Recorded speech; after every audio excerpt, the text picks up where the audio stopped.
Welcome in, Mountaineer Nation. It's a good day to be golden blue no matter where you are in the world. I'm your host, Sam the Man. And with me, I have a special guest, Marcus Dean, host of The Flavor of the Week. If you haven't checked him out, go check out his channel. And if you're here right now, hit that subscribe button. We're at about 515 subscribers on our way to 1,000. We appreciate all the help. Marcus Dean's channel, he's just getting started, so go show him a little love. Today, we're going to talk something very different than college football. We're going to talk about NFL football. So strap in, get ready for another episode of The Mountianeer Effect.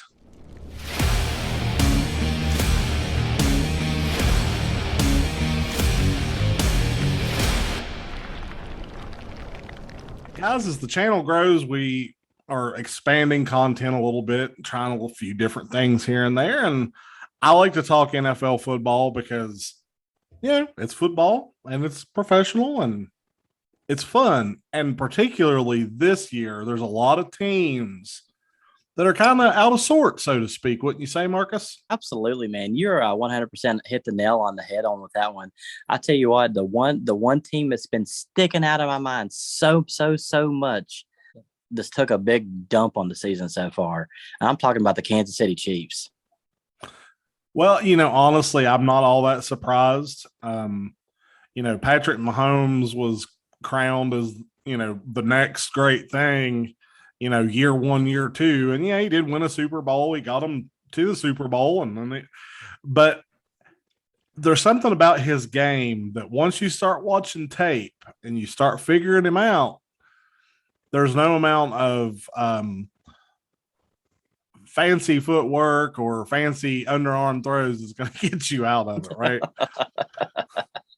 No, as the Tennessee Titans defense put an ass whooping on them last Sunday, 27-3. I mean, they pretty well diagnosed how to stop Pat Mahomes, and they literally held him to under 100 yards passing, a couple interceptions in the first half alone. And later on, the second half, they did catch a little bit of fire and they did do a little bit better, but they still couldn't crack that tough Tennessee defense. I mean, like you said, you can't, once you see a little bit of tape, it's like one of my good buddies is a huge Baltimore Ravens fan. And I swear, if Lamar Jackson would walk up to him, he'd have a heart attack. And I keep telling him, once everybody figures out Lamar Jackson, he's going to be the next person to fall. Well, Lamar Jackson is such a superior athlete that it's going to take more than just figuring him out, because you have to catch him set first. And that's something that, that's something that a lot of teams can't do. Right. I think Lamar is a bigger, thicker build than Patrick Mahomes. So the injuries are going to come a little later.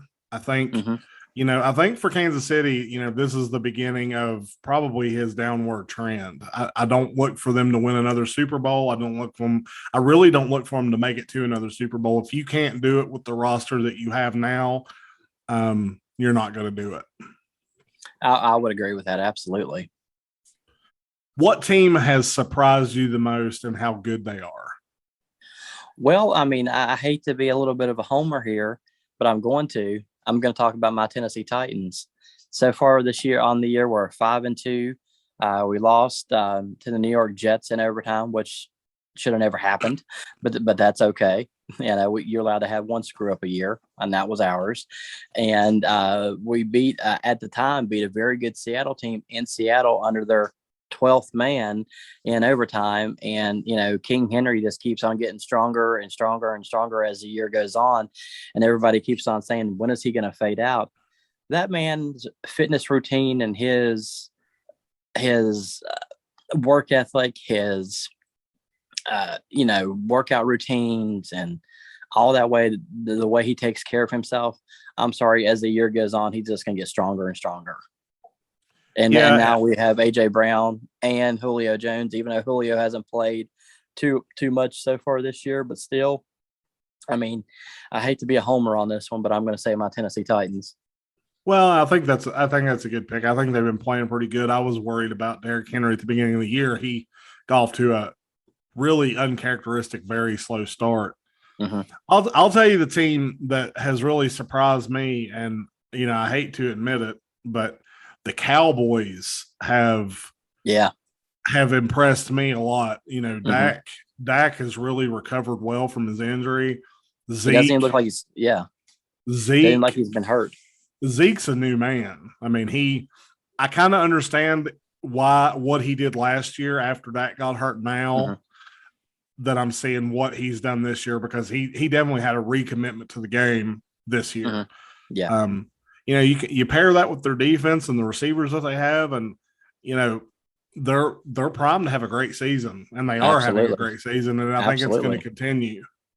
Yeah, I don't foresee anybody challenging them in the NFC Eastern Division. There, I don't foresee anybody really challenging them in the whole NFC, except for maybe Green Bay, Arizona, which is another shock team. Well, I forgot to mention too, the Arizona Cardinals sitting there undefeated through 7 games. And and those are your teams in the NFC that I think they could literally, and not to mention Tom Brady and the Tampa Bay Bucks, not to mention them. Those are four terrific teams right now that I think could stomp just about anybody in the AFC.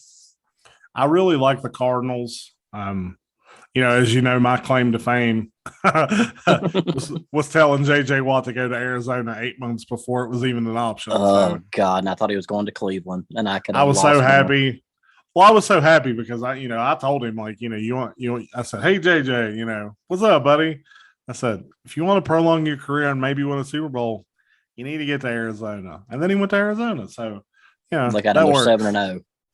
But honestly, like Kyler Murray, man, he's so fun to watch. Who would have thought he would be the best Oklahoma quarterback playing in the NFL? I mean, honestly, I never would have Honestly, yeah, imagined it you're would be right. him. No, I thought it would be, Jalen Hurts because of his size, his mobility, his arm strength. I thought it would be Jalen Hurts. As far as that goes, I mean, I didn't foresee him, being very much because he's only 5'11", maybe 200 pounds, if that. I mean, I figured he'd be taking a beating, but he seems like he's hardly ever gets touched. I mean, I don't know if it's his agility, his speed, his getaway, and his arm strength. It's kind of saving him so far. I mean, and their offensive line is pretty stout from the Mm-hmm. few games that I've seen him play. But he kind of, every once in a while, every, decade or so, you'll have a quarterback come into the league like him, like that's comparable to like a Doug Flutie, who Mm-hmm. really should not be able to do the things that he does, Yep. but he finds a way to be so elusive that his size really doesn't put him at a disadvantage. And you don't Mm-hmm. find it very often, but every once in a while Yeah. you do. And he's Absolutely. that style of quarterback. I look for him to have a long, prosperous career, honestly. Yeah, and if he don't have any major injuries, I could foresee him. And if he stays with Arizona, if they're smart and the management locks him up after his rookie tenure is up, or as whatever, however they do the contracts now. I don't think they do it before their 4th or 5th year. If they should lock him up for 4 or 5 year extension, maybe they can get maybe a couple Super Bowls out of him. I mean, I could definitely see that. And I could see him staying his entire career in Arizona if they continue to build the pieces around him, because as he ages, he's not going to be as elusive. He's not going to be as quick as he gets age on him. But that could be a thing several years down the road. Well, and they've really shown their commitment to winning and bringing in Zach Ertz. Yeah, Zach Ertz. Yeah, I mean, giving him one more weapon, just one more weapon to throw yeah. to. They're really committed to it. Or a security, or Zach Ertz. I think it was a security blanket because he's a pass catching tight end that could do just about everything. He's probably the best tight end in the league right now, in my opinion. But outside of maybe Gronk, or outside of Travis Kelce with Kansas City, I mean, those are your top tight ends in the NFL. Everybody else is kind of whatever. But those are game changers, and not then to go with DeAndre Hopkins there in Arizona. They got the deep threat with DeAndre Hopkins. They got the tight end now. They got some good running backs in James Conner, ex-Pittsburgh running back. But yeah, definitely. Well, let's talk about dumpster fires. Who's the biggest? Who's the biggest dumpster fire outside of Detroit? Outside of Detroit, because that's a cop out answer. Anybody, yeah. maybe a surprise dumpster fire. Honestly, it's kind of screwed my fantasy league all to hell. But when Russell Wilson got hurt, it kind of seems like the Seattle Seahawks have kind of taken a little bit of a dive. But they've had a couple of really close competitive games. They went to overtime their last two games against New Orleans on Monday Night Football. Ended up losing on a last-second field goal, and also lost by field goal to Pittsburgh the weekend before on Sunday Night Football. They've kind of took a downward spiral, which is very very uncharacteristic of a Pete Carroll coach team. I mean, they got a good veteran backup in Geno Smith from West Virginia. Whoop whoop. Whoop, whoop. But we love Geno. I thought they would be doing a much better job as opposed, with Russell Wilson being out with his injured, I think it was his finger on his throwing hand. He tore a tendon or something like that, if I'm not mistaken. He was supposed to be out like 8 weeks, which it seems like a lifetime in football.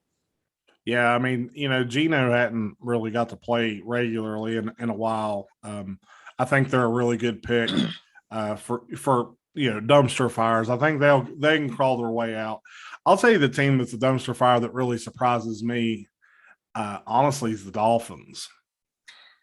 Yeah, they had such a good year last year. Mm-hmm. I felt like they were on the cusp, and now, they're talking trading for Deshaun Watson and all this BS, which I think is a huge mistake. But it just seems nightmare. It just seems like right when they get things going, it's not enough. So they have to do so. And this is their history. They've always done this. Even when you had Fitzpatrick down there and all of that, they get something going, they fire their coach. They get something going, they get a new quarterback. They get something going, they trade, a tight end or a wide receiver. It's like they always self-sabotage themselves. But I was really thinking that the Dolphins were probably going to be competing for the playoffs this year, and to be below the Jets is not a very good thing. No, and being in last place in the AFC East, which the AFC East in years past has always been, the New England Patriots and whoever finishes second. I mean, that's just the way it's been for the last 20 years. But now, since the last 2 or 3 years, Buffalo has kind of came up and took that from the Patriots. But I think it's going to be a dogfight between Buffalo and New England this year for that division. And the Dolphins are just done. I mean, and the latest report I read on Bleacher Report earlier today that they're talking about trading Tua to Washington. Well, I mean, as a team, they're a dumpster fire. Their front office sucks. Their ownership sucks. I mean, it's just a dumpster fire. So, I mean, honestly, for him to get out of there, he'd probably be better off. He might actually would be a pretty good fit in Washington, really. But you said you thought the Bills and the Patriots would be dogfighting it out for that AFC East. It's funny because, nobody thought the Patriots would bounce back as quickly as they have. Now, if you go back, with me and you had many conversations, and how big I was on Mac Jones. I was huge on Mac Jones. Tell me, what do you think about that situation? You think that do you think he's a flash in the pan, or do you think this is going to continue? I think it's a little too early to tell. I mean, it's still, we're only 7-8 games in right now. Depends on, your bye weeks and things like that. I think still a little too early to tell for him, but he has shown flashes of greatness so far. I mean, they put up 54 points last week, which is uncharacteristic in the NFL. But I think the jury's still out. I'm still going to need to see some more games out of him. I'm going to need him to see how he plays against tougher competition. I mean, he played well against the Cowboys, but the Cowboys in the end found a way to win over them. I mean, that's what good teams do. They find a way to win. But that's what I'm going to need I'm going to need to see how he does against stiffer competition, how he does against Buffalo, I don't know the rest of their schedule right off the top of my head. I want to see how they do against tougher teams in their division. When I want to see them play, if they play the Pittsburghs or Baltimore or play the Browns, and I want to see how they play against teams like that. Yeah, I'm still really high on him. He's really impressed me. throwing for averaging about 300 yards a game, throwing 30 times. I mean, he's taking care of the ball. He's doing what you need a young quarterback to do. Right. That you don't find that a whole lot. Another question for you, Marcus. When are they finally going to fire Urban Meyer? Do they not see that it's not going to work? Like Trevor Lawrence is getting pissed away. They've got a good running back. They've got a couple of good receivers. That team is better than a 1-win team. So when are they going to fire Mr. Urban Meyer? I don't know that they will. I don't know that they will this year. I think they'll let him coach this year. Then I think next year something will pop up. He'll have another mysterious illness like he did in my heart. like he did at Ohio State when Ohio State lost a couple games that year, and right before Florida had like a 4-loss season, which was very uncharacteristic of a Florida team that he coached. All of a sudden he had to step away from the game because it was too stressful or whatever like that. Oh, shut up. I mean, you're making $4, $5, $6 million a year. Shut up. I mean, you're going to have health problems. Of course you are. I mean, don't get me wrong. If it's legitimate health problems, I get it. But I don't know, man. It's just weird. I mean, he's already been in hot water once. He's running this like a college team. He's not being professional. From what I've read, he's pretty well lost the team. I mean, there's nobody that really respects him as like veteran leadership on the team does not respect him, because if he's out at nightclubs, letting chicks give him lap dances, signing autographs and taking pictures at bars and stuff like that. I mean, the Khan family is going to see through that. And I think the Khan family that owns the Jacksonville Jaguars will end up firing him after the year. I think they'll give him a year to see what he does, see if he can actually do anything with them. Well, and you're more optimistic than I am. I look for him to be gone probably after their next loss. I think they play Seattle this coming week. I don't think they're good enough to beat the Seahawks, even with Geno Smith. I think after they lose to Seattle, he'll be gone. I think the great experiment's not going to work. Trevor Lawrence deserves better than Urban Meyer. Mm-hmm. I'll tell you a team that's really surprised me a lot this year is the freaking Bengals. Yes, I was getting ready to say that. Joe Burrow getting hurt last year and coming back quicker than he should have. Yeah. But that's his work ethic. And we all knew he would be back as soon as he could. Yep. I mean, he's been damn impressive this year. Dude, I tell you what, he has pretty much resurrected a franchise.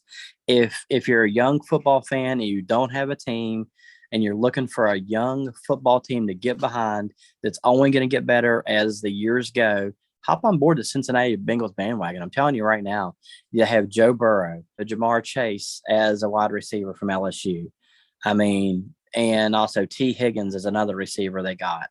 I mean, they got weapons all over the field on offense. I mean, I know they're going to be building their defense. Their defense isn't quite up to par yet, but they're building pieces on their defense through the draft, and they're doing it smartly. And they actually have a young offensive-minded coach.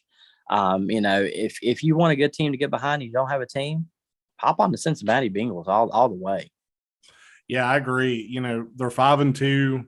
They're 6 points from being 7-0. I mean, yeah, absolutely. Their 2 losses were, field goals. I mean, you can't ask for a young quarterback to do more than that. But I'm really, I've been big on the Bengals for the last few years. I liked I liked them when they had Andy Dalton and all those guys, even then. But I'm glad it didn't take them very long to recover from, the drop off that Andy had there and all that stuff. Yeah. But I mean, they took a beating for a couple of years, and then they had to, wait until they found their next quarterback, and they did. I mean, and coming off ACL injury like the way he did, I mean, dude, that's just damn impressive. Yeah, it really is. That's the thing. Like football as a whole this year, college and pro, has just been so weird. Like and I mean that in a good way. Like it's been. Like it's really hard to predict. Mm-hmm. It's really hard to know who's going to be hot and who's not. Exactly. And then you're going to be surprised week in and week out. And I think as football fans, we got to be aware of that because you don't get this buffet of weirdness that you get No, very often, like we've gotten no, this year. no. And, the Stankin as a whole, I mean, as the years progressed, I mean, and especially in the AFC North, with Pittsburgh, Baltimore, Cleveland, and Cincinnati, you got three quarterbacks in that division. You got Joe Burrow at Cincinnati, you got Baker Mayfield in Cleveland, got Lamar Jackson in Baltimore. Those three legitimate quarterbacks are MVP caliber quarterbacks. I mean, yeah, and as much as people don't want to admit it, that Baker Mayfield is a top MVP type candidate if he stays healthy. And I mean, and he basically took a resurrected dumpster fire, which Cleveland's been a dumpster fire for the last 28 years of my existence. For the last 28 years, I mean, he took them to the playoffs.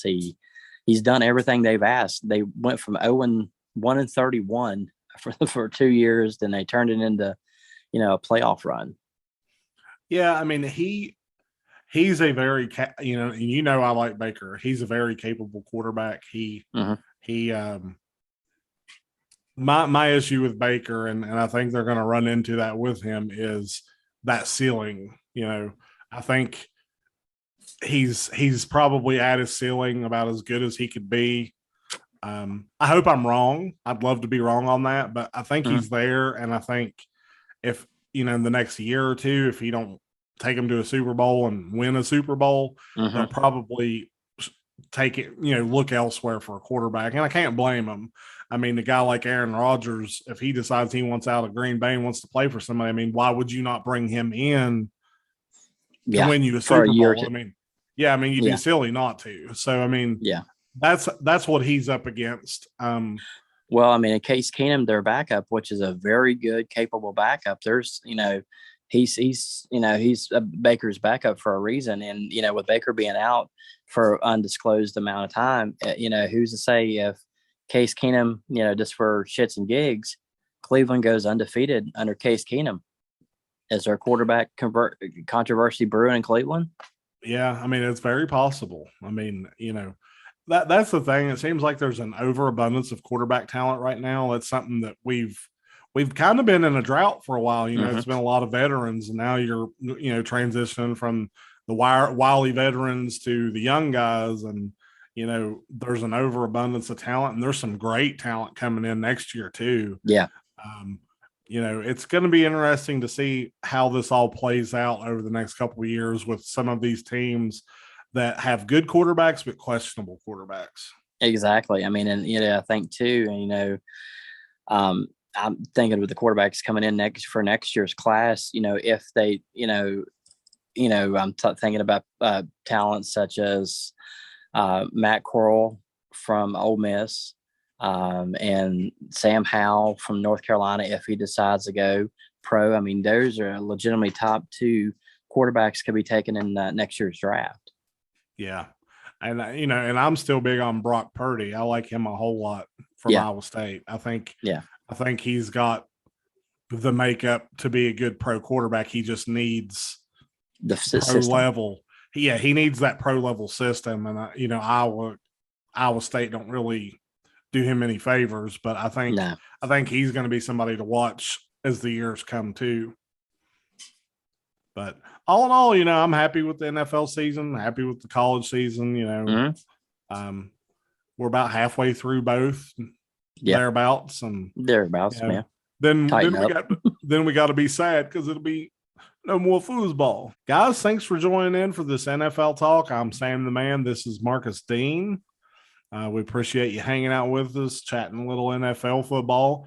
Leave us a comment. Tell us what teams you like, what teams you hate, what quarterbacks you like, what quarterbacks you hate. We like to interact with our fans. And, if we get a good response for this video, we may do these once a week. We may even go live and just do it all live. So I think that'd be a good time for both of us too. But yeah, for us here at the Mountineer Effect and the flavor of the week, everybody have a good night.